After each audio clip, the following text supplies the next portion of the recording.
Bonjour, c'est Drawer et bienvenue dans le podcast Sans Visage, un podcast sur le cinéma qui aborde les thèmes les plus singuliers et les plus obscurs de celui-ci. Dans ce 4e épisode, nous allons parler des films sur l'usurpation d'identité, sur le fait de ne plus être soi et de choisir délibérément l'identité de quelqu'un d'autre pour arriver à ses fins. Si comme Adrien, le fait d'être vous est un frein dans votre vie sociale et que vous avez besoin de prendre l'identité de quelqu'un d'autre, alors déjà ne prenez pas l'identité de David car il est lui-même déjà sous l'identité de quelqu'un d'autre, Trésor Mvula, célèbre physicien quantique congolais dont on n'a plus de nouvelles. Bref, bien sûr. Le podcast Sans Visage, c'est maintenant. On dit que t'as été mordu par un cobra royal. Oui, c'est vrai. Mais après 5 jours d'agonie épouvantable, le cobra est mort. Fais-moi le malin maintenant, fais-moi le malin. C'est complètement fou. Mais c'est vous qui êtes normal. Cet enculé, tu jouiras. On traite pas les gens comme ça. T'es tellement douce que même le ciel a le goût du sucre avec toi.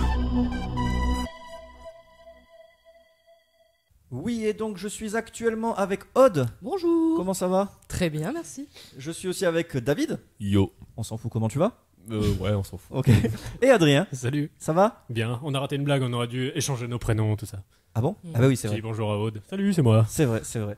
Et d'ailleurs, je tiens à dire que nous allons commencer tout de suite avec la première rubrique. Alors, McFly, on peut savoir quelle décision t'as prise en ce qui concerne le plan de ce Ah. soir. Merde. On me signale que c'est peut-être pas le bon générique. En tout cas, nous allons commencer par donc l'impose ton style. 2 mots. Impose ton style. Ça fait 3 mots, ça. Et viens pas me chipoter là-dessus. Ton, c'est pas un vrai mot, ça teubé. C'est une liaison pour attacher les deux autres.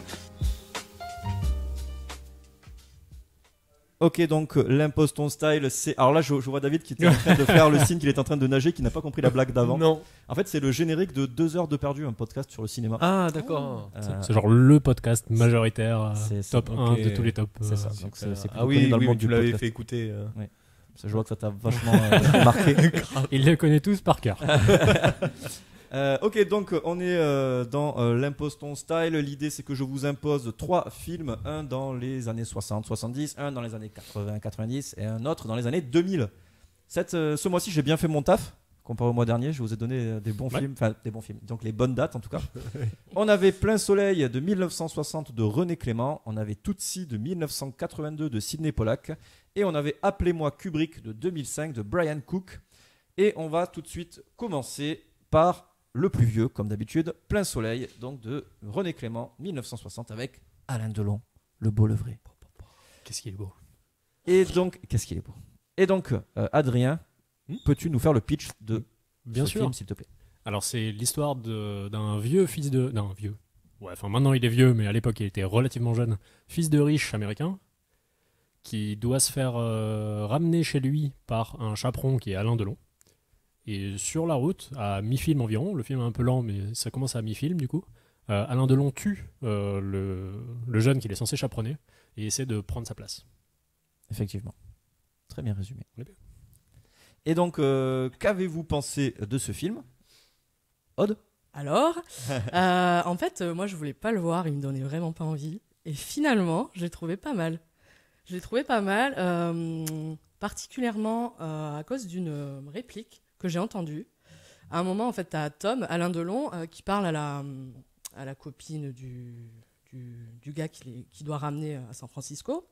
Et il lui dit « Vous aimez un Philippe qui n'existe pas ».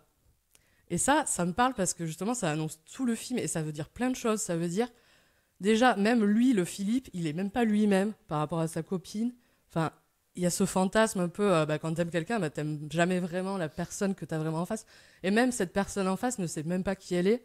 Et même lui avait une double identité avant de mourir et l'autre va reprendre son identité. Enfin, je trouve ça hyper intéressant en fait. Attends, juste 2 secondes. Quand tu dis t'as quelqu'un en face de toi et tu sais pas si tu l'aimes, tu sais pas à qui t'as affaire, ça veut dire quoi? En fait, t'as beau connaître une personne, en fait, tu sauras jamais qui elle est complètement. Même toi, tu sais pas qui tu es complètement. Et c'est là que y a une triple usurpation d'identité, finalement. D'accord. Par rapport à soi, par rapport à l'autre qui te voit, et en plus, le gars va reprendre l'identité du gars. Mmh. Donc, le triple usurpation, et je trouvais ça hyper intéressant. Après, techniquement, au niveau du son, j'ai trouvé ça un peu chelou, parce que les sons d'ambiance, ça manque, en fait. Ils sont dans la rue, des fois, et on entend juste Oui, c'est le vrai. dialogue. Ouais, ils se sont redoublés, on dirait. Ouais. Ouais. C'est assez chelou. Mais Alain Delon, il joue très bien. Moi, ça m'a surpris. J'avais vu un seul film de lui, c'était Le Guépard. Et je l'avais juste vu parce que je voulais pas lire le livre au lycée. D'accord. Donc voilà, j'avais C'est pas une- envie, quoi. Et le Guépard, ça fait partie aussi de ces films cultes. Donc aussi. Ouais, ben. Je l'ai pas c'est vu, chiant. celui-là. Ouais, Ah ouais, chiant. très long. Sérieux? Ouais. Genre même dans le dernier Astérix là où il joue, César, il y a une référence au guépard. Il y a un guépard, Ah ouais il montre un guépard en gros plan. J'avais pas capté. Ouais, ben. Je voilà. suis un grand fan de ce film, c'est pour ça. Du Guépard D'Astérix. Ah, ça me connaît. Ouais, donc en gros, j'ai bien aimé. Bizarrement. Je m'y Ouais. attendais pas et c'était pas mal. Toujours des bonnes surprises, les films des années 60. David? Moi, j'ai moins bien aimé que Odd, tout simplement parce que j'ai un peu de mal avec Alain Delon. Voilà, j'ai un peu de mal avec son jeu d'acteur. Je trouve qu'il se regarde trop. Ça fait trop, voilà, je suis le beau gosse, un peu nana. L'histoire est bien, c'est d'après le roman, hein, le fameux roman de qui déjà? De Patricia Highsmith. Monsieur Ripley. Qui s'appelle Ah, Monsieur Ripley. Oui, qui s'appelle Monsieur Ripley. Mais j'ai préféré le film, par exemple, de l'adaptation le talentueux Monsieur Ripley avec Matt Damon. Ah, tu l'as vu celui-là? Ouais, il est très très bien. Que Plein Soleil, j'ai moins bien aimé par rapport à Alain Delon, quoi. Après, les autres acteurs jouent super bien. Et après, l'histoire, elle est Marie cool. Laforêt, ça, la nana? Ouais, c'est ça. Ouais, Marie Laforêt. Et l'autre, c'est qui? Comment il s'appelle déjà? Jacques Charrier, c'est Ok. ça? Ou Charrier? Je sais pas, je vais pas checker. Jacques Charrier, voilà. Donc voilà, eux ils jouent super bien, mais voilà, j'ai toujours du mal avec Alain Delon, je sais pas pourquoi, tu vois. Ouais, après, t'as peut-être l'image qu'on a de lui dans les Guignols de l'info, le mec peut-être super imbu de sa personne. Ouais, un peu, mais on voit juste qu'il est beau gosse, et voilà, on voit pas d'émotion ou quoi que ce soit, quoi, dans sa tête. Ouais, ben, Pendant tout le film. Ouais, il a un jeu vraiment un peu poker face par rapport à son identité et tout, donc. Mais ça va je bien sais avec pas. le perso. Ouais, c'est allait ça. bien. Ouais. Et du coup, ouais, juste pendant qu'on parle d'Alain Delon, petite question. Est-ce que vous considérez Alain Delon comme Alain Melon, le mec qui a la grosse tête en permanence? Est-ce que quand vous le voyez, est-ce que vous dites pareil? Parce que nous, quand on avait parlé avec David, moi j'avais jamais vu un film d'Alain Delon. Si j'en avais vu un, c'était Attention, les enfants regardent, qui est un film vraiment pas mal où il arrive dans une maison, il y a des gamins qui vivent seuls dans la maison et il va faire des trucs chelous dans la maison avec eux, quoi. Pas sexuel, pas spécialement, mais c'est juste chelou. Et et du coup quand tu le vois, le mec il est quand même tellement charismatique, quoi, tu vois, et il est super beau gosse, et c'est vrai que ça prend vraiment, il est tellement beau que tu dis fatalement est-ce qu'il joue aussi bien que ce qu'il est beau, en fait. Et donc du coup je sais pas, qu'est-ce que vous en pensez? Vous le trouvez comment, Alain Delon? Bah, moi, je l'ai pas vu beaucoup, en fait. Je vois beaucoup les caricatures qu'on en fait, mais lui, pas vraiment. Donc, je sais pas ce que j'en pense, non, pas particulièrement. Adrien? Ce que je pense d'Alain Delon ou du film? Non, d'Alain Delon d'abord. D'Alain Delon. Moi, je l'excuse volontiers parce que, enfin, on va juste parler entre mecs là, entre nous. Si on avait eu sa gueule, le regard de Odd, il valait 10 euros. Non, mais si on avait eu sa gueule à 25 ans, on aurait été le dernier des connards aussi, quoi. On aurait été ultra prétentieux, on aurait été exactement pareil. Donc ça fait partie de lui, ça fait partie de. Tu peux pas être exagérément beau comme ça sans que ça nique un peu ta personnalité. Ouais, non, c'est clair. Mais d'ailleurs, une fois, j'ai vu une interview où le présentateur il demande à Alain Delon, vous êtes vraiment très beau, est-ce que vous en avez profité? Il le regarde, il fait, bah évidemment. Évidemment que j'en ai profité. Ouais, la question est conne quand même. La question était conne. Mais ouais. Du coup, j'ai un petit jeu juste. Ah non, on va quand même demander l'avis d'Adrien. Excuse-moi, Adrien, ton avis sur le film. Et après, j'ai un petit jeu sur Alain Delon. Fais-moi y penser. Ouais. Un peu comme David, en fait, le film est lent. C'est marrant parce que les dernières fois qu'on regardait des vieux films, on se disait il y a quand même un bon rythme. Le film est simple, il va tout de suite à l'essentiel et tout. Et là, c'était vraiment très très lent. C'était le stéréotype du vieux film qu'on met un petit peu de peine à regarder. Mais au final, ça reste un bon film quand même. Donc c'est vraiment dur à appréhender. Tu peux pas regarder ça un soir entre copains, ça marchera pas. Mais ça reste un bon film. Ah, c'est le premier quart d'heure qui est difficile, je trouve. Après, il se met quand même pas mal. Il est complexe en plus. Enfin, ils présentent rarement, vraiment, ils disent rarement ce qu'ils pensent et tout. J'avais l'impression de lire un livre et c'est pas un compliment parce que c'est chiant de lire des livres. Et les personnages et tout est vraiment sous-entendu. Il y a des films comme ça qui sont un peu austères au premier abord. Ouais. Et bon, il en fait partie. Mais au final, donc. Mais ça reste un bon film. C'était sympa. T'as passé un bon moment. Ouais. Excusez-moi, je me suis trompé. En fait, l'acteur, c'est pas Jacques Charrier, c'est Maurice René. D'accord. Merci pour cette. Voilà. Cette errata. Désolé. Très bien. Et d'ailleurs, le film est noté combien sur IMDb? Je crois qu'il a une très bonne note. Genre, il a un 7,8 ou un truc comme ça, non? Je veux dire ça. Tes fiches ne sont pas prêtes, tu es décevant. 7,8, ouais. Ah, tu vois, je l'avais en tête, je suis un génie. Est-ce qu'on s'écouterait pas un petit extrait du film? Et toi, tu veux pas nous dire ce que t'en as pensé? Je vous le dis après l'extrait. D'accord. Histoire de comment dire, les mettre un peu partout. Ok. Je n'ai pas de vocabulaire. Au fond, à quoi ça sert d'avoir du fric, puisqu'on peut dépenser celui des autres? Hein? Oh, toi, tu peux parler avec les millions de papa. Oh, pardon. Donnons-lui 500 livres. J'ai que des billets de 10 000 livres. Oh, voilà 10 000 livres. Oh, pour ce prix-là, tu peux avoir la canne. Ah. Vous avez une bien belle canne blanche, dites-moi. Oui. Avete une belle bastonne. Ah, si, grazie, grazie.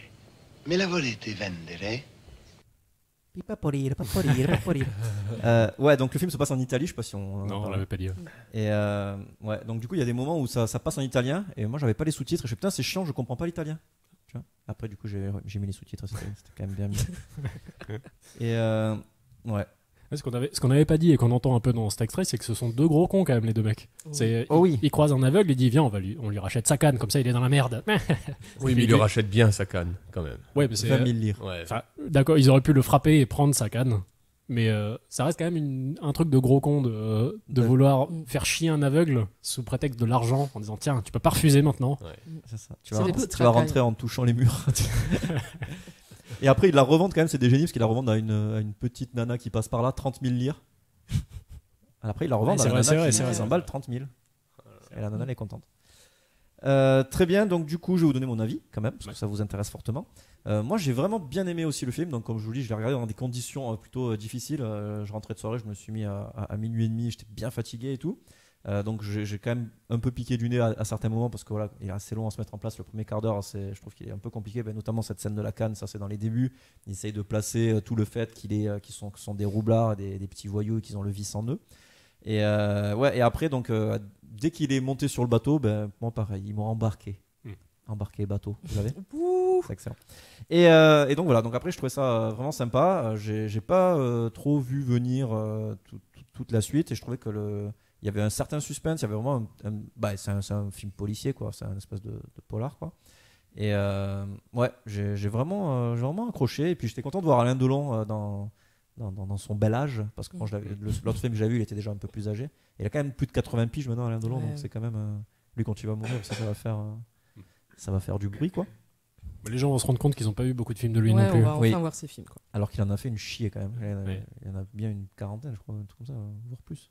Enfin, je vois, il y en a beaucoup en tout cas. Donc ouais, moi j'ai vraiment bien aimé. Et donc j'ai quelques fun facts. Je sais pas si David a des fun facts ou pas. Si t'en as. Donc moi j'ai des fun facts par rapport au film, par rapport au livre, pardon. Dans le livre, c'est un homosexuel refoulé. Et c'est vrai que la question de la sexualité dans ce film, Alain Delon c'est le super beau gosse et tu le vois jamais vraiment emballer Marie Laforêt quoi, tu vois. Il a couché avec, non? Non, il a pas couché Non, avec. elle dit que Elle il a dit. couché, mais Ouais, mais en fait, non. Ouais, il lui embrasse l'intérieur de la main et pas plus quoi. Ouais. Peut-être que c'est couché pour eux. Faut pas faire de blagues homophobes là parce qu'on est enregistré. T'avais une blague homophobe, vas-y, je la couperai. Il lui embrasse la main. Ah, quel gros pédé celui-là. Donc je t'ai menti, je vais la garder. Adrien. Donc le talentueux Monsieur Ripley t'en a parlé. Il y a Romy Schneider qui fait une apparition dans le film. Romy Schneider qui, rappelons-le, a été avec Alain Delon pendant 4 ans. Oh, le petit salaud. Oui, alors j'avais une question aussi par rapport au côté. Le film se passe dans les années. Quoi, c'est dans les années 50, comme ça? Je sais plus trop, environ. 60. Ouais. Non, 60 c'est l'année de réalisation du film, mais le film se passe 10 ans. Non, plus ou moins, je sais plus. Bon, bref. Et en fait, en gros, à cette époque-là, déjà, pour aller en Amérique, ils doivent prendre le bateau, obligatoirement. Donc ça, je trouve ça marrant. Et donc il y a tout le côté aussi, les vieilles machines à écrire, le mec qui se trimballe sa machine à écrire un peu partout, ils envoient des lettres, il y a tout un côté super old school, genre ils ont pas de frigo, tu vois, le frigo c'était le luxe à l'époque. Et il y a pas tout ce système aussi de l'avancée technologique et l'avancée scientifique pour la police. Et alors que le mec il envoie des lettres en léchant bien fort la lettre, en léchant les timbres et tout, genre il y a toutes ces empreintes sur tous les trucs sont manuscrits et tout. Ils avaient pas les empreintes avant non plus. Ils avaient les empreintes quand même, ils en parlent ils relevaient les empreintes quand même déjà, ils le disent dans la voiture, on a relevé des empreintes à un moment quand il y a. C'est énorme ça, je savais pas. Ouais. Et ça m'a choqué parce que justement je me dis donc ils ont pas reconnaissance de l'ADN et de la salive évidemment, mais ils peuvent quand même relever les empreintes à l'ancienne avec le petit plumeau. Donc j'ai bien aimé le film. Et donc comme je vous disais, j'ai un petit jeu pour vous. Donc c'est un jeu sur Alain Delon. Donc jeu avant le jeu. Donc c'est Alain Delon, il l'a dit ou il l'a pas dit. D'accord. Donc si vous pensez qu'il l'a dit, vous levez la main. Si vous pensez qu'il l'a pas dit, vous levez pas la main. J'ai l'impression bizarre que rien n'a changé ici, à part les meubles. Et moi, j'ai 8 ans de plus. Tu penses qu'il a dit ? Oui. Effectivement. Il l'a dit dans le film Le Battant en 1983. Ah putain, mais en plus, c'est tous les films, c'est même pas le Alain Delon. Alors ça peut être dans les films, non, ça peut être dans les films ou dans la vraie vie. D'accord. Je suis un des rares mythes vivants du 21e siècle. Oui, ça, oui. Ouais, j'ai envie de dire oui. Il l'a dit. Ouais. J'ai joué avec les plus grands et les plus grands ont joué avec moi. Oh. Ah oui. Non, il n'a pas dit. Ah merde. Je l'ai inventé. Je suis pour la peine de mort et contre l'abolition. Oui, il a dit. Il a dit. Eh. Et enfin, ma bite est énorme. Ouais, il Ça peut c'est l'avoir. vrai. Ça c'est vrai. Non, il l'a pas dit. Mais il aurait pu. Très bien. Est-ce que vous avez autre chose à Oui. rajouter sur le film ? Tu as des fun facts ? Ah oui, j'ai des fun facts. Alors avant tes fun facts, je balance un extrait. Merci. T'as fini, non, madame est à moi. Et vous n'êtes pas belge, vous Belge. Vous n'êtes pas belge Non, pourquoi? Vous m'avez bien eu. Mon chéri.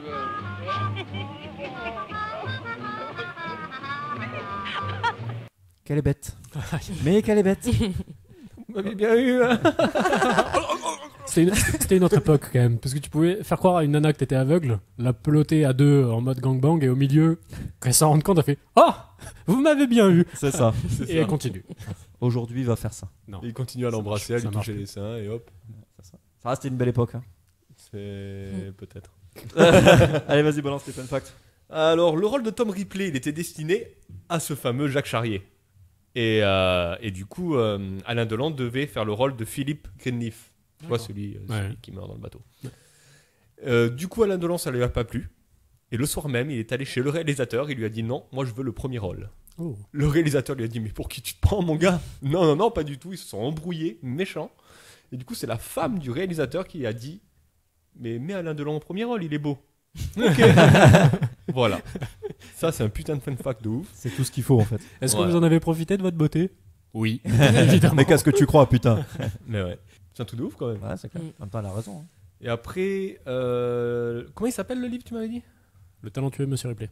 Non, le livre. Pas du tout. Il s'appelle Monsieur Ripley, juste. Mais il a été ressorti. Oui. Moi, je me suis encardé sur les bouquins. Il a été ressorti sous tous les titres. Il a été ressorti sous le titre de Plein Soleil au moment où le film est sorti. Et il est ressorti sous le titre Le talentueux Monsieur Ripley. Non, quand l'autre je film est refuse sorti. cette information. Si, c'est vrai. Et il y a même une autre adaptation en film qui s'appelle L'ami américain de 1977. Alors, Eh ben. Je crois que c'est une suite, ça. C'est une suite? C'est pas Ouais, une parce que c'est une adaptation saga de livres. Il y en a eu 4 ou 5. Et ça, c'est un autre livre. Je crois. Mais non, c'est un film. Oui, non, mais l'adaptation là, l'ami D'accord. américain, c'est le 2, je crois. Ok. Je crois que c'était l'adaptation. D'accord. Désolé.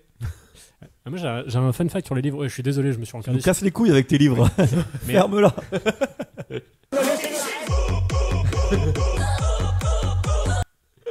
Non, mais en plus,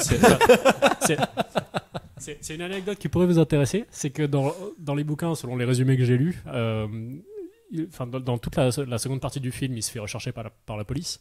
Mais le bouquin est jamais clair si c'est vraiment une recherche par la police ou si le mec s'imagine les policiers et devient fou parce qu'il a tué quelqu'un. D'accord. Tu vois?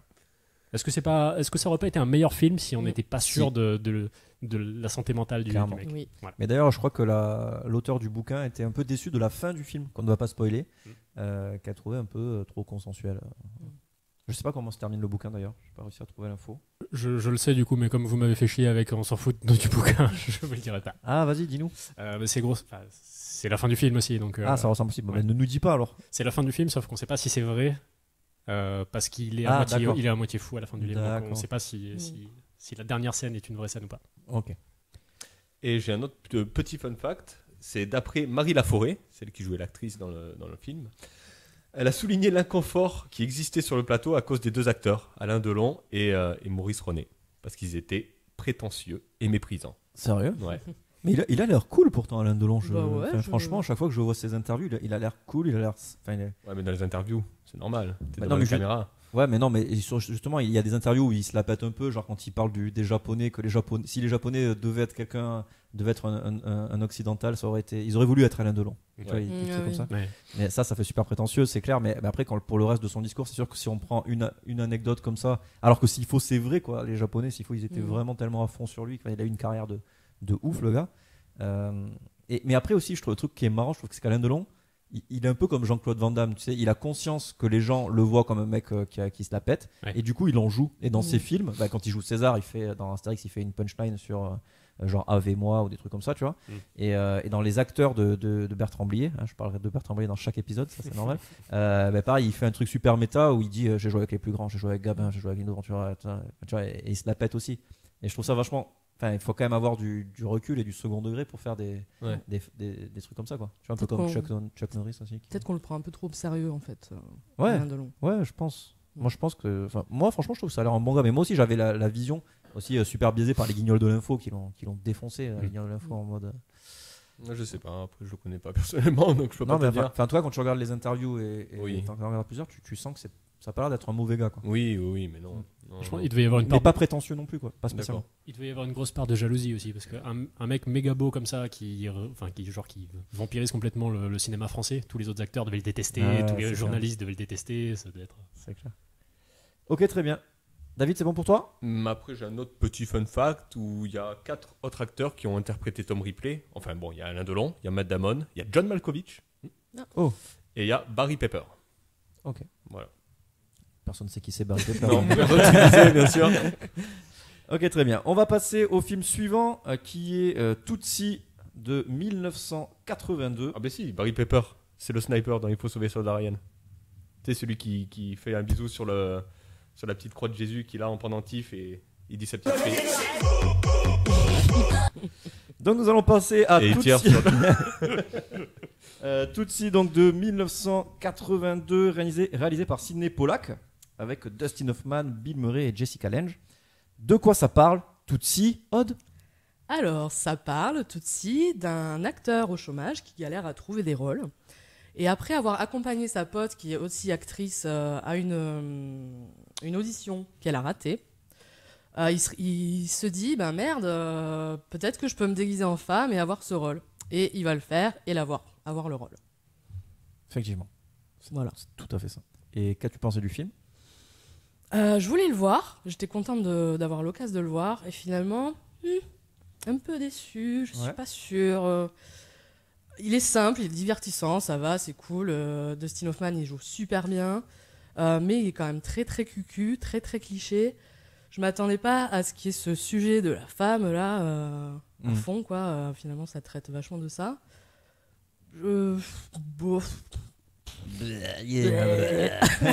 Ok. Somme toute assez classique, quoi. Un peu rigolo, il y a des scènes assez marrantes, c'est toujours marrant de voir un gars jouer une femme, quoi.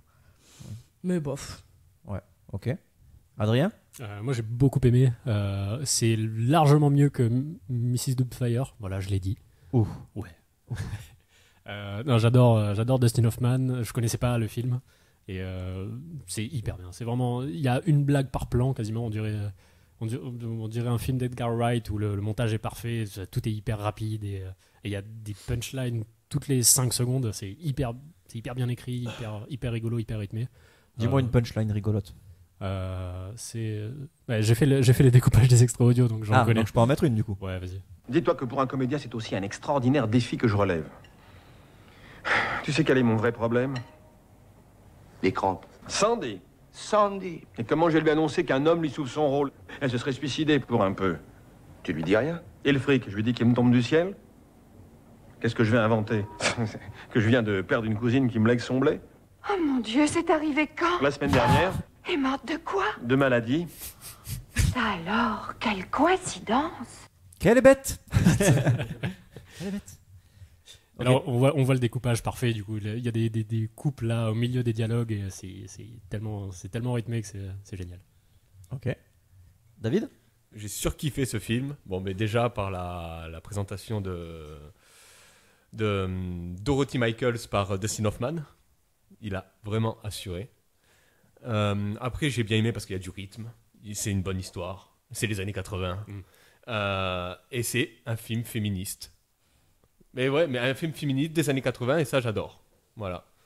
Je vais pas dire que j'aime les films féministes de maintenant, tu vois, mais c'est un film féministe d'avant, quoi. C'est cool. J'adore. Je surkiffe ce film, et voilà, quoi. D'ailleurs, il y a, en parlant de féminisme, Dustin Hoffman qui était assez misogyne sur les bords quand même avant de faire ce film, se rendait compte en fait de la condition de la femme en interprétant Dorothy. Et un soir, il y a une anecdote qui dit qu'il est rentré et qu'il a pleuré dans les bras de sa femme en se disant mais c'est pas possible que j'ai été tellement con de ne pas me rendre compte de certains trucs, quoi, tu vois. Enfin, de la position de la femme vis-à-vis des hommes, quoi, tu sais, dans le milieu du spectacle et autres, quoi. Genre là, quand elle se fait parler comme de la merde. J'ai bien aimé ce passage d'ailleurs où elle lui dit allez, je m'en allais Tootsie. Elle fait je m'appelle pas Tootsie, je m'appelle Dorothy, ok. Dorothy, ok. Je suis pas bébé, je suis pas ton petit chien, tu vois. Et elle s'en va trop vénère. Ouais, mais il a travaillé son rôle comme un fou. Il s'habillait même en femme. Quand il était chez lui, et il marchait dans la rue en femme et tout pour travailler son rôle, quoi. Bon, on fait tout ça pas pour un rôle, hein. C'est vrai. Par plaisir. Et toi, tu travailles à ton colon, c'est autre chose. Ok, donc du coup, t'as beaucoup aimé. Ouais, j'ai surkiffé. Ouais. Très très bon film, et je recommande. Il y a Bill Murray dedans aussi. C'est un petit clin d'œil. Bill Murray d'ailleurs qui a pas été crédité dans le générique du début.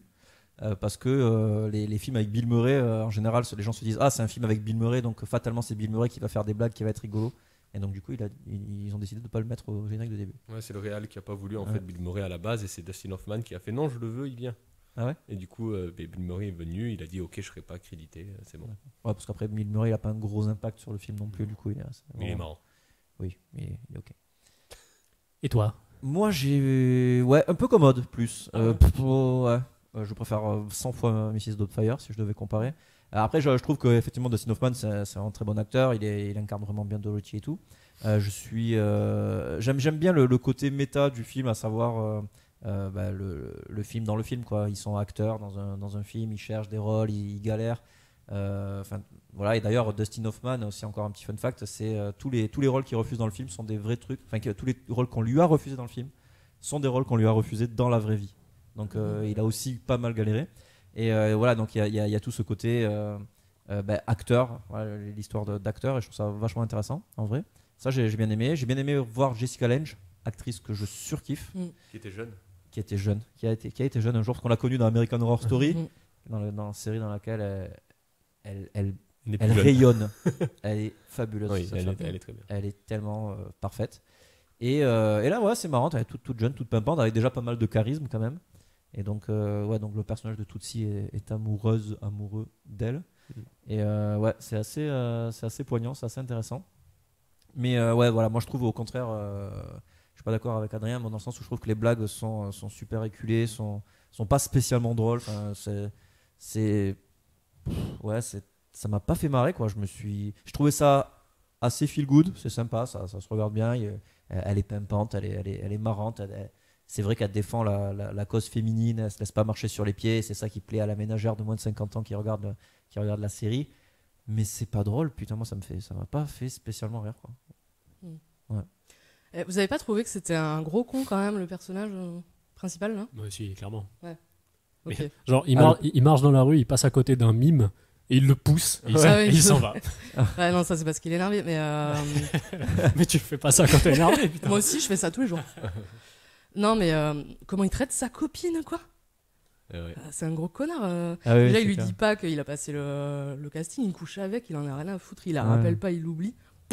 Moi, j'étais choquée de ce contraste entre le gars qui s'habille en femme et qui, soi-disant, commence à comprendre le truc des femmes, et en fait, en homme, il reste un gros con, quoi. Ouais, c'est clair. Mais il le comprend que vraiment sur le tard, en fait, je pense.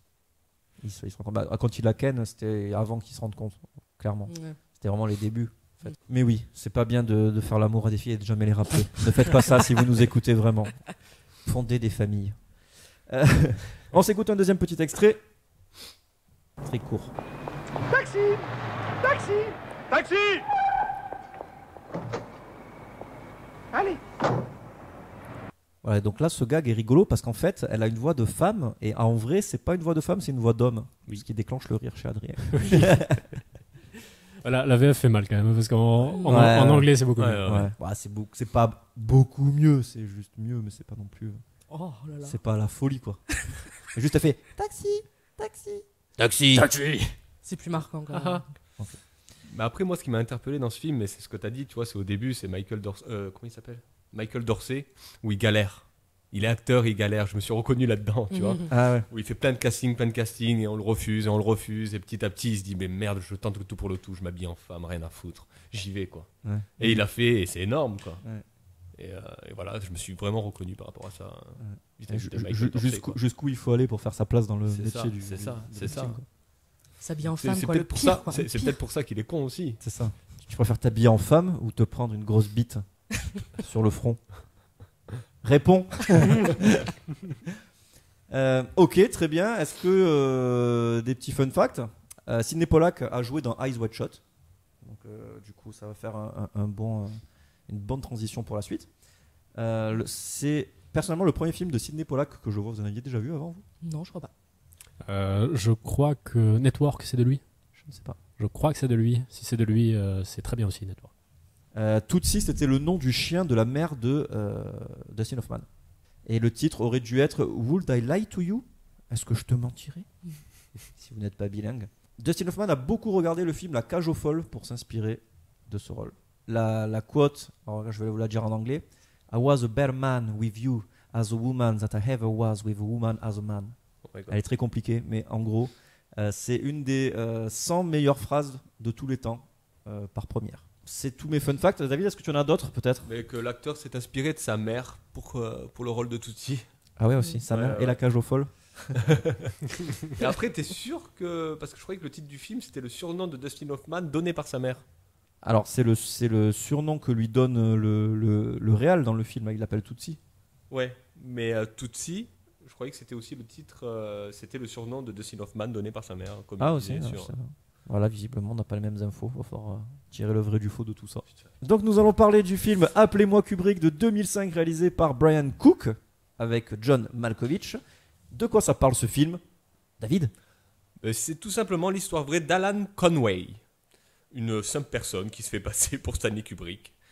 Et grâce à cette usurpation, il abuse de la crédulité de ceux qui ont croisé son chemin. Voilà. Très bien. Et qu'as-tu pensé de ce film? Lent, il n'y a pas de rythme du tout. J'ai beaucoup eu de mal, à part le rôle de John Malkovich, que j'ai bien aimé.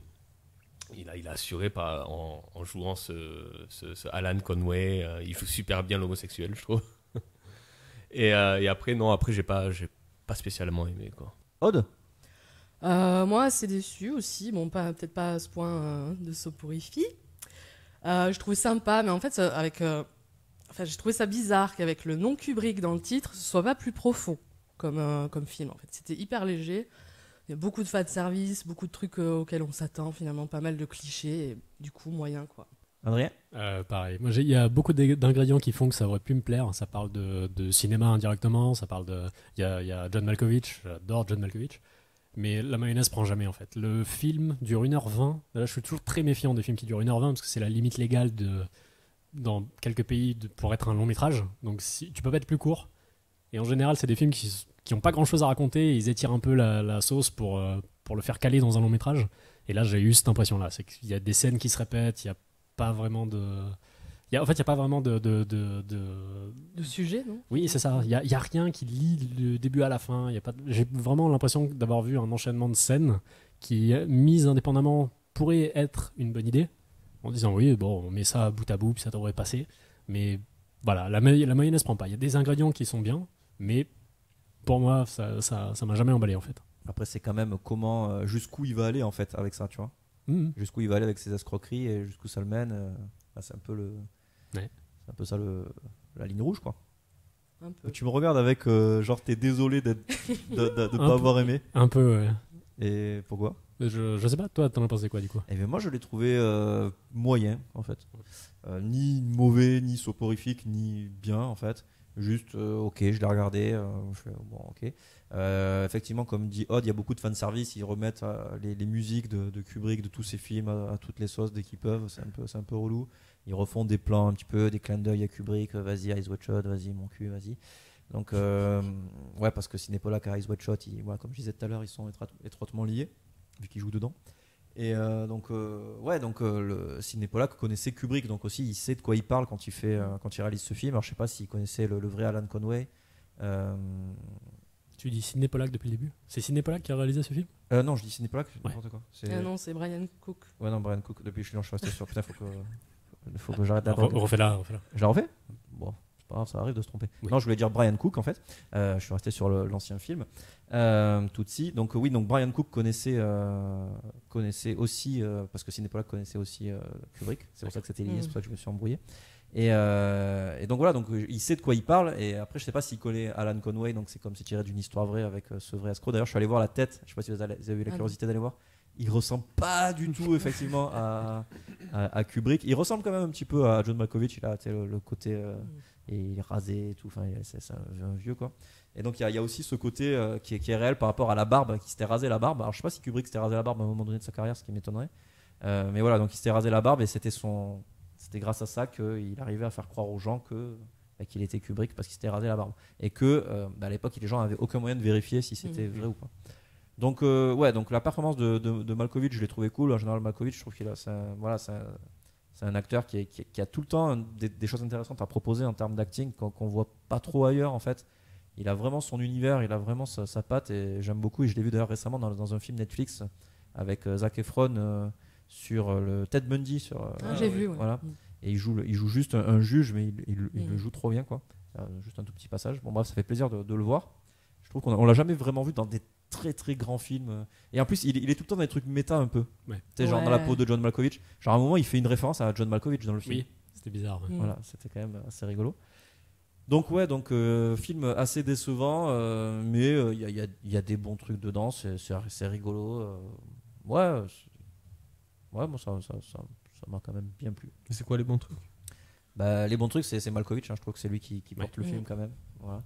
Et puis toutes ces petites arnaques, les moments où il se barre comme ça, ni vu ni connu, il prend une bagnole, pouf, il disparaît, quand il sent que ça sent la merde, il s'en va en courant. Il nique les gens pour 10 livres, quoi, tu vois. Enfin, il faut que je m'achète une bouteille de vodka, il faut que je m'achète une clope. Il y va. J'ai oublié ma carte gold ultra premium et tout, mais pas de problème. C'est les 20 livres qu'on a le mieux investis, ils disent les gars, ils se font juste enculer pour. Mais 20 livres par 20 livres, tu peux vivre, hein, quand t'es un escroc comme ça. Le mec a pas de limite, il se fait gauler, il se barre en courant d'un endroit, il prend un taxi. Et il arnaque le taxi pour pas payer. Oui, c'est ça, il s'arrête jamais. Zéro limite. Il arnaque les gars avec le contrat, il a signé un gros contrat. L'autre, il lui fait un cadeau, parce qu'il lui avait fait un mensonge sur un stylo, comme le stylo de Tom Cruise ou je sais plus quoi, qu'il avait perdu. Quoi. Et le mec, il lui demande la facture, il le revend, puis ils veulent pas le créditer. C'est tout le temps. En fait, c'est un peu le malaise, t'es tout le temps en malaise parce que tout ce qu'il fait, c'est super malhonnête et c'est tellement audacieux aussi. Enfin, c'est un film sur l'audace, quoi. T'imagines l'audace du gars, c'est une histoire vraie. Le gars, tu ressembles pas à Kubrick, tu fais pas de film, t'es juste un crevard et tu lances des trucs comme ça et tu profites des gens juste pour 20 balles, quoi. Mais en plus, lui, il gagne 20 livres, tu vois, on va dire, sur une affaire et il détruit des acteurs. Ouais, c'est ça. Tu vois, il leur fait une réputation de merde où les autres, ils s'imaginent des trucs et en fait, pas du tout, quoi. Je pense que t'as rien à perdre. Tu fais ça, t'as rien à perdre, quoi. Lui, il perd pas mal quand même dans le film au final. Ouais, mais le gars Alan Conway, il s'est dit. Allez, je vais faire Stanley Kubrick. Oui, à la base, oui. Et du coup, il connaissait rien de Stanley Kubrick. Oui, en plus. Oui, d'ailleurs. Mais ouais. D'ailleurs, il y a un petit extrait par rapport à un moment de gêne où justement il connaît même pas la filmographie de Stanley Kubrick. J'arrive pas à y croire. Quel honneur. C'est vrai, j'ai vu Spartacus, superbe. Lolita, fantastique. Docteur Folamour, Orange Mécanique, Barry Lyndon. Quoi encore? Oh, mon préféré, c'est mon préféré. Jugement à Nuremberg. Oui.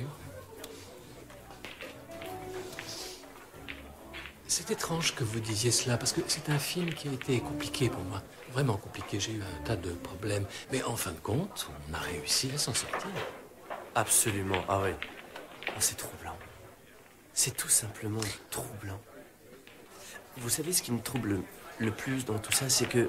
c'est qu'il a été réalisé par Stanley Kramer. Malaise. Ce moment où tu te fais cramer pendant que tu fais un gros mytho. Comment tu peux réagir sainement comme ça? Tu vois, genre, tu t'es bien fait gauler les deux mains dans la merde face à quelqu'un, tu Tu dis, bon, bien joué. Ouais. Tu t'en vas. Ouais, ça c'est clair. Il se Et vole c'est même ce qu'il pas. a fait, il s'est barré. Ouais, c'est ça, il s'est barré. Normal. D'ailleurs, juste après, il se fait livrer 2 whisky qu'avait commandé Djokovic. Et qui va les payer ces whisky? On sait pas. Très bien. Si vous n'avez rien à rajouter, des fun facts, si quand même, des fun facts par milliers, David. Est-ce qu'on a dit que Tu en as Brian Cook c'était l'assistant réel de Kubrick, celui qui a réalisé le film? Ah, d'accord. Ouais. C'était vraiment l'assistant réel de Kubrick. Oui. Sur Eyes Wide Shut. Ouais, je sais pas. Sur 2-3 trucs, je crois. Ouais, je crois aussi. Sur plusieurs. Ouais. Ok. Et que Stanley Kubrick sortait très peu, c'est pour ça que les Anglais connaissaient pas trop. Oui, c'est à quoi vrai. il ressemblait, quoi. Il s'était isolé en Angleterre. Ouais. C'est ça. Mais même, il a pas une gueule vraiment hyper reconnaissable avec sa barbe. Mais il y a plein de réalisateurs en fait. C'est un bon plan de se faire passer pour un réal parce que même Michael Mann ou Christopher Nolan, c'est des mecs peut-être tu les as déjà vus, mais de loin quoi. La plupart des gens savent pas les reconnaître dans la rue. Ouais, mais sauf qu'aujourd'hui, le problème c'est que tu prends Google. Ouais, maintenant tu vas. T'es grillé. À l'époque, c'était plus compliqué. Il y a une apparition de Ken Russell, le réalisateur des Diables. Un petit caméo. Je sais pas ce que c'est. Moi, je connais rien. Les Diables, tu l'as pas vu? Ah putain, je vous conseille à tous Les Diables, qui est tellement un bon film sur des nonnes qui partent en couille dans un couvent avec un espèce de, c'est pas un prêtre, mais c'est un espèce de pasteur et tout qui en gros leur fait tourner le cerveau, et il y a tout un truc de tu sais pas si c'est un démon qui les possède ou si c'est juste lui, comme il est extrêmement beau, qui les fait vriller. Je l'ai vu il y a un moment quand même, mais je sais qu'à l'époque il m'avait marqué. Il est pas tout frais dans la tête, c'est pour ça que j'ai un peu du mal à vous le raconter, mais très bon souvenir. Voilà. Okay. Et c'est un film qui dure plus de 2 heures, donc tu pourras, Adrien, le considérer comme un vrai film de cinéma. D'accord, c'est important. Ok, très bien. Est-ce que vous avez autre chose à rajouter? Non. Alors on va passer au quartier libre. C'est seulement quand on a tout perdu qu'on est libre de faire tout ce qu'on veut.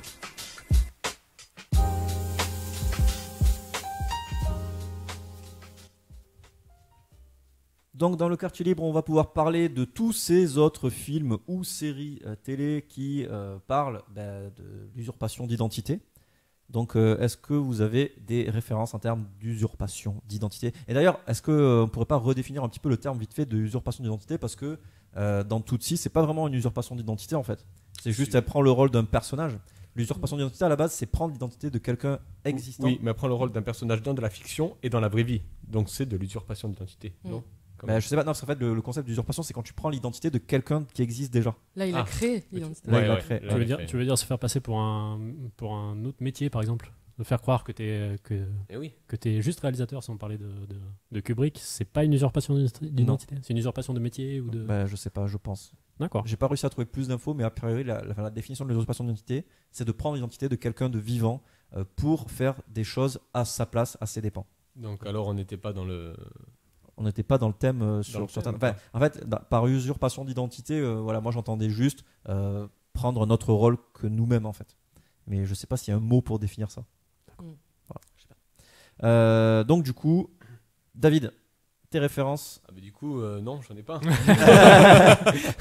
Non, mais on va garder le principe de personnage. Bon, mais il y a une petite série de HBO qui s'appelle Barry, qui est très bien. C'est un tueur à gages qui se lance dans l'actorat. Ça fait penser un peu à Tootsie. Et c'est énorme, donc du coup il s'invente une vie, il dit qu'il construit des avions quelque part, blabla, et à côté il tue des gens, quoi. Et voilà, c'est une petite série comique de HBO, je vous le conseille, Barry. Avec, c'est un acteur du Saturday Night Live. Ok. Voilà. C'est dispo sur Netflix, c'est ça? Non. HBO. Pas sur Netflix. Non. C'est HBO. D'accord. Aude? Alors, moi, je vais parler du film Moon de Duncan Jones avec Sam Rockwell, sorti en 2009. Je ne vais pas en dire trop sur l'usurpation, mais en gros, c'est l'histoire d'un homme. C'est une science-fiction. Donc, c'est un mec qui est employé sur la Lune pour récupérer des ressources. Et là, son contrat de 3 ans prend fin. Et il commence à avoir des alus. Voilà, débrouillez-vous avec ça. D'accord, ok, c'est un film, il faut pas trop en révéler pour Non, l'apprécier. après ça se passe vraiment au début, tout ce qui est le switch là qui va se passer. Ouais. Mais elle est où l'usurpation? Moi je l'ai vu, et c'est vrai que sur l'usurpation, même moi qui suis assez libéral avec le terme... C'est vrai? Ouais, Sérieux? Pourtant, je l'ai vu aussi. Exactement ce qu'on vient de dire. Ok. David, pardon, Adrien. Alors moi, l'un de mes films préférés... vos identités. Je suis désolé, c'est de la SF aussi. C'est Bienvenue à Gattaca, qui est génial. Il y a Scarlett dans celui-là, non? Non, il y a Uma Thurman. Uma Thurman. Et donc c'est une dystopie où les gens sont grosso modo sélectionnés et ont des boulots selon leur ADN, parce qu'ils sont sélectionnés à la naissance, etc. Et c'est l'histoire d'un mec qui se fait passer pour un autre pour le boulot de ses rêves, pour devenir astronaute. Et c'est un des meilleurs films qui parle justement de ce qui est inné, de ce qui est acquis, et de l'identité d'une personne. Et puis c'est de la SF, donc c'est vachement bien. Et sinon, il y a un truc dans mes recherches qui m'a un petit peu amusé, c'est qu'à peu près tous les Disney des années 90 parlent d'usurpation d'identité. Genre Aladdin, il se fait passer pour un prince, Mulan, elle se fait passer pour un mec. Et il y a beaucoup de Disney qui parlent de ça. Et parce que c'est toujours rigolo d'avoir de se faire passer pour quelqu'un d'autre et de faire des conneries. Donc dans les dessins animés, ça marche bien. C'est vrai. Très bien. Très bonne remarque. C'est vrai qu'on n'a jamais fait le rapprochement.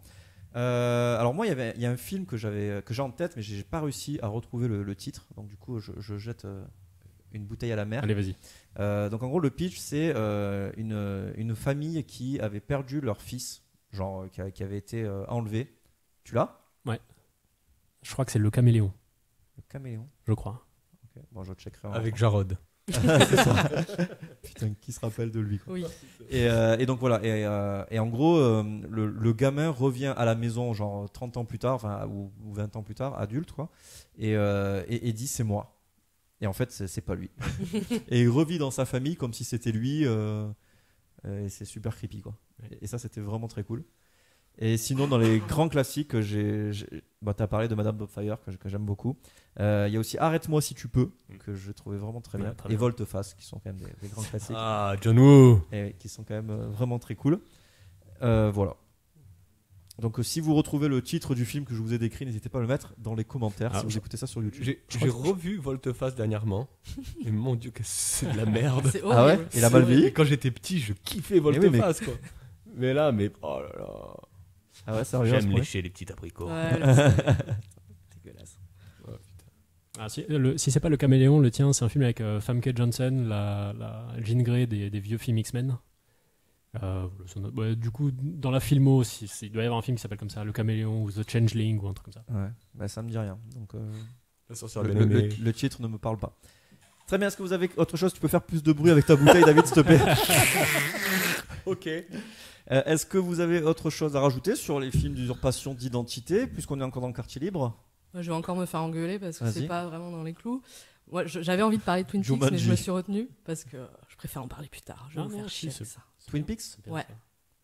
Parce qu'il y a cette histoire de double identité, de soi-même, de tout ça, de double, de doppelganger. Ah bon ? Ouais. Oui. Bah, j'ai vu que la première saison.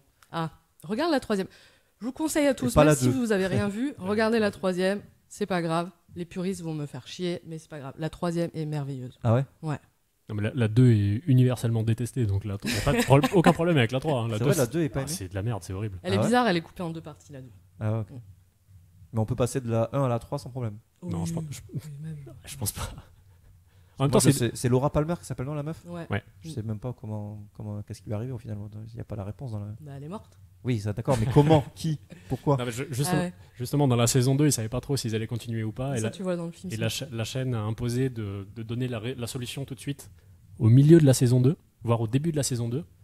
Et du coup, ils brodent derrière, parce qu'ils ont plus de mystère à Ah ouais ? et c'est nul à chier. Ah, mais on a la réponse dans la saison 2. Ouais, dans les 2-3 premiers épisodes de la saison 2. Ah, ok. Ou dans le film. C'est encore plus clair dans le film. Ces trucs Fire, machin là. Ouais, c'est ça. Okay. Sinon, il y a Arya dans Game of Thrones. Effectivement. Thousand Face. Et donc, nous allons passer au moment jeu. Je vais te la jouer à la flamme bien moyenâgeuse.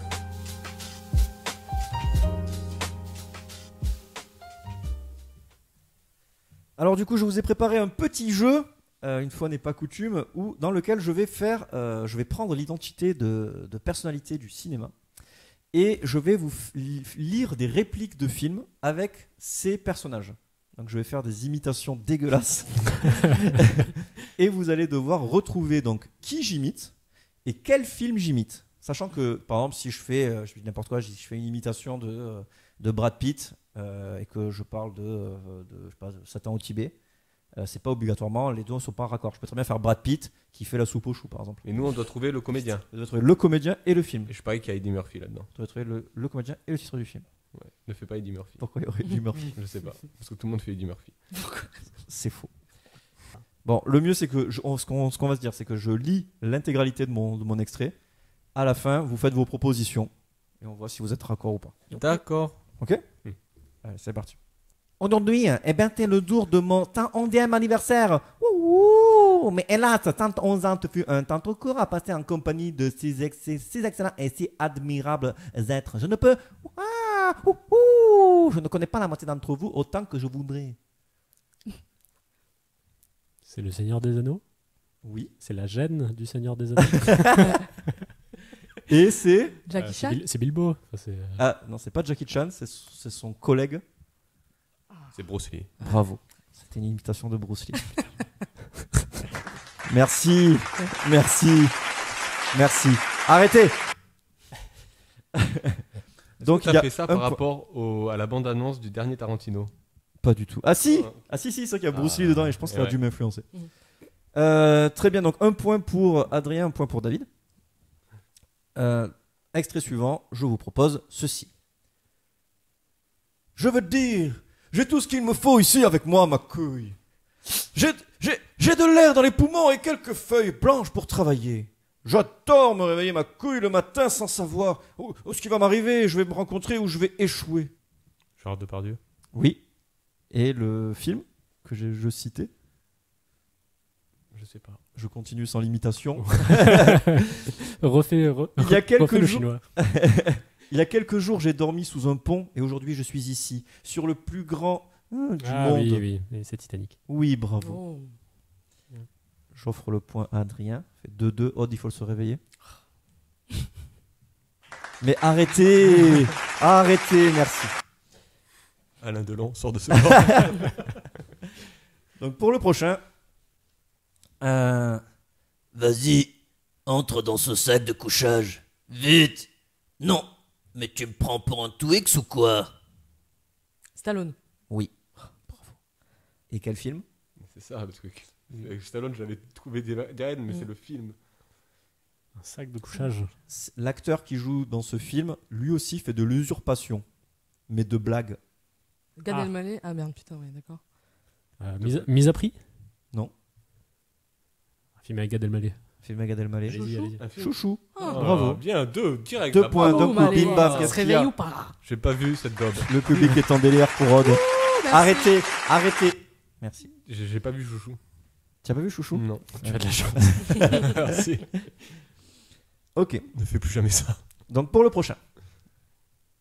Petit clin d'œil. Tu es marrant, mec.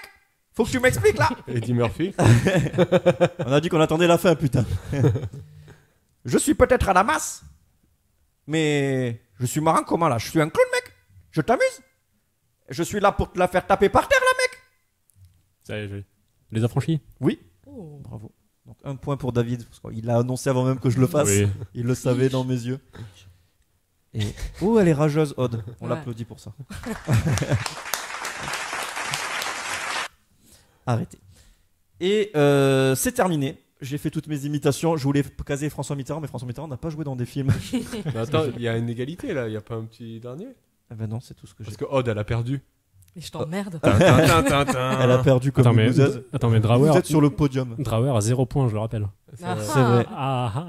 Du coup, tu vas nous faire une imitation. Vas-y, on t'écoute.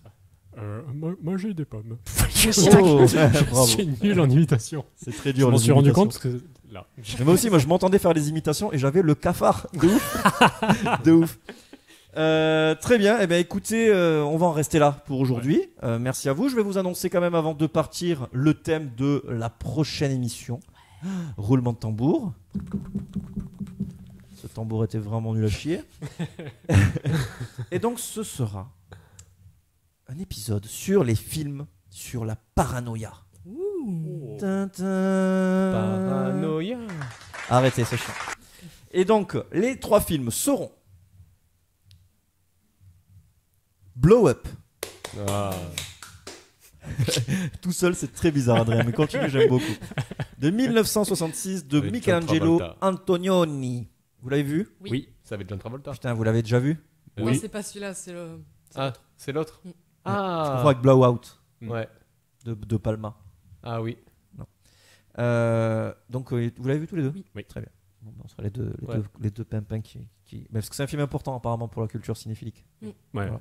Ensuite, il y aura Conversation secrète de Francis Ford Coppola de 1974. T'as pas applaudi, je vais le faire à ta place. Et Inherent Vice de 2014 de Paul Thomas Anderson. Oh putain. Tu l'as vu?